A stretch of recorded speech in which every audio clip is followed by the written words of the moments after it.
ओम हर हर महादेव। जय श्री कृष्णा। राधे राधे। आज मैं आप लोगों को श्रावण मास के महात्म्य सुनाने जा रही हूँ। कथा करने से पहले आपसे अनुरोध करना चाहती हूँ कि यदि आप हमारे चैनल पे नए हैं तो कृपया करके लाइक करिए, सब्सक्राइब करिए, शेयर करिए। यदि आप पुराने बने हुए हैं तो आपको बहुत बहुत धन्यवाद। तो आइए कथा की ओर चलते हैं। श्रावण मास हम सनत कुमारों ने भगवान शिव से उन्हें श्रावण महीने होने का कारण पूछा तो भगवान भोलेनाथ ने बताया कि जब देवी सती ने अपने पिता के घर में योग शक्ति से शरीर त्याग किया तब उससे पहले देवी सती ने महादेव को हर जन्म में पति के रूप में पाने का प्रण किया। अपने दूसरे जन्म में देवी सती ने पार्वती के नाम से हिमांचल और रानी मैना के घर में पुत्री के रूप में जन्म लिया। पार्वती ने युवावस्था के श्रावण के महीने में निराहार रह करके कठोर व्रत किया और शिव जी को प्रसन्न करके उनसे विवाह किया। उसके बाद शिव महादेव के लिए यह विशेष हो गया। श्रावण महीना बहुत ही पवित्र माना जाता है, क्योंकि इस महीने में यदि हम भोलेनाथ को जल चढ़ाएं, फूल चढ़ाएं, बेलपत्र चढ़ाएं, यथाशक्ति आपके पास जो भी सामर्थ्य हो। कहने को तो बहुत कुछ है कि चढ़ाया जाता है, लेकिन जितना सामर्थ्य हो उतना ही आप चढ़ाइए तो पूर्ण फल प्राप्त होता है। यदि आप यथाशक्ति जो भी चढ़ाएंगे भोलेनाथ अवश्य ही प्रसन्न होते हैं। तो आइए हम लोग कथा की ओर चलते हैं। मार्कंडू ऋषि के पुत्र मार्कंडे ने लंबी आयु के लिए श्रावण मास में ही बहुत तप कर शिव जी को कृपा प्राप्त किया था, जिससे मिली मंत्र शक्तियों के सामने मृत्यु के देवता यमराज भी नतमस्तक हो गए थे।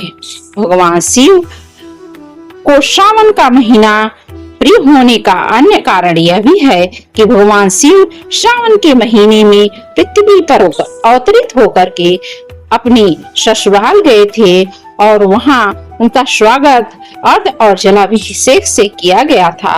माना जाता है कि प्रत्येक वर्ष श्रावण मास में भगवान शिव अपने ससुराल आते हैं और वो लोकवासियों के लिए शिव कृपा पाने का यह उत्तम समय प्राप्त होता है। पौराणिक कथाओं में वर्णन आता है कि इसी श्रावण मास में समुद्र मंथन किया गया था। समुद्र मंथन के बाद जो हलाहल विष निकला उसे भगवान शंकर ने कंठ में समाहित कर सृष्टि की रक्षा की थी। इसलिए विश्वान से महादेव का कंठ नीलवर्ण हो गया था। इसी से उनका नाम नीलकंठ महादेव पड़ा। विष के प्रभाव को कम करने के लिए सभी देवी देवताओं ने उन्हें जल अर्पित किया। इसलिए शिवलिंग पर जल चढ़ाने का खास महत्व होता है।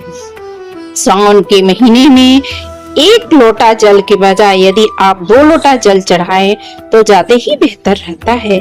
भोलेनाथ को जल चढ़ाने से विशेष फल की प्राप्ति होती है।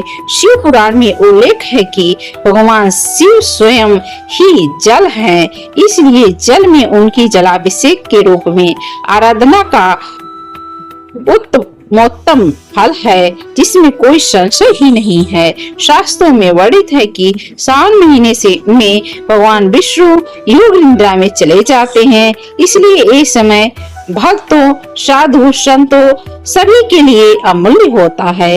यह 4 महीनों में होने वाला एक वैदिक यज्ञ है, जो एक प्रकार का पौराणिक व्रत है, जिसे चौमासा भी कहा जाता है। तत्पश्चात सृष्टि के संचालन और उत्तरदायित्व भगवान शिव ग्रहण करते हैं, इसलिए सावन के प्रधान देवता भगवान शिव बन जाते हैं। शिव की पूजा किस तरह करनी चाहिए तो आइए जानते हैं। सावन मास में भगवान शंकर की पूजा करके परिवार के सदस्यों संग करना चाहिए। इस माह में भगवान शिव के रुद्राभिषेक का विशेष महत्व है, इसलिए इस मास में प्रत्येक दिन रुद्राभिषेक किया जा सकता है। अन्य माह में शिववास का मुहूर्त देखना पड़ता है। भगवान शिव रुद्राभिषेक में जल, दूध, दही, शुद्ध घी, शहद, शक्कर या चीनी, जलाशय, गंगा जल तथा गन्ने के रस आदि से स्नान कराया जाता है। अभिषेक कराने के बाद बेलपत्र, शमीपत्र, कुशा तथा दुब आदि से शिव को प्रसन्न करते हैं।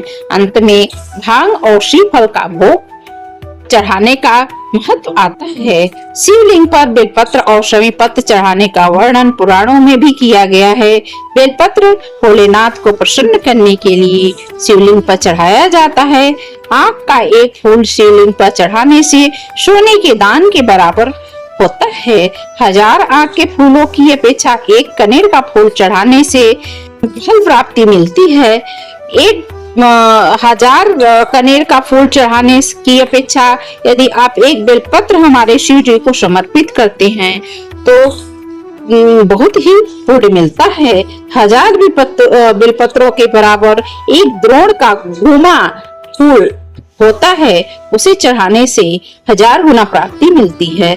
1000 गुमा के बराबर एक चिचड़ा का फल होता है जो कि शिव जी को चढ़ाने से 1000 गुना प्राप्ति मिलती है। एक चिचड़ा चढ़ाने के जो इतना फल प्राप्त होता है उतना ही 1000 गुना जितना चिचड़ा चढ़ाने से प्राप्त होता है उतना ही एक कुश का फूल चढ़ाने से प्राप्त होता है।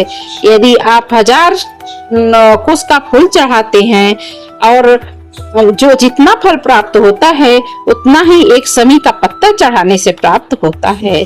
एक नील कमल का फूल यदि आपको मिल जाए तो ज्यादा ही बेहतर है। एक धतूरा समीक पत्र यदि आप चढ़ाते हैं शिव जी को प्रतिदिन तो आपको 1000 लाख गुना फल प्राप्त होता है।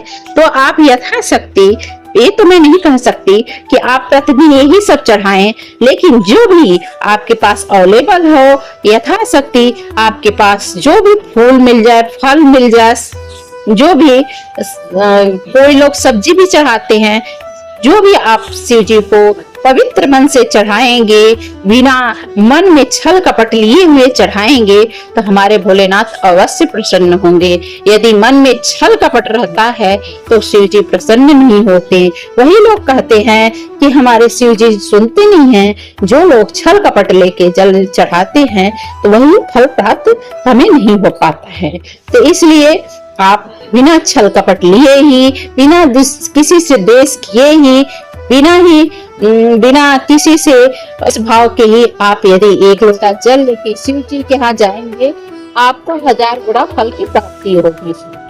धन्यवाद। लाइक, सब्सक्राइब, शेयर जरूर करें और कमेंट में हर हर महादेव लिखना ना भूलें।